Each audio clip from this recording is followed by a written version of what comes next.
Hey guys, welcome back to my channel. In today's video, I'm going to show you how to fix FloSports Login Error on iPhone. First, check your internet connection and make sure your iPhone is connected to Wi-Fi or mobile data.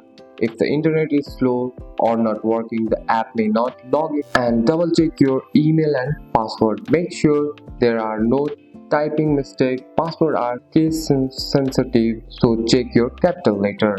If you forgot your password, tap forgot password on the lock screen, enter your email address and follow the steps sent to your email to reset your password. If the login still doesn't work, update the FloSports app. For that, go to the App Store. In the search bar, type FloSports and make sure your app is updated. If app is not updated, an old version of the app can cause login error. If the problem continues, restart your phone. This helps fix small system issues. And that's it. That's all for today's video, guys. If you found this video helpful, drop a like and subscribe for more videos. Thanks for watching. See you in the next one.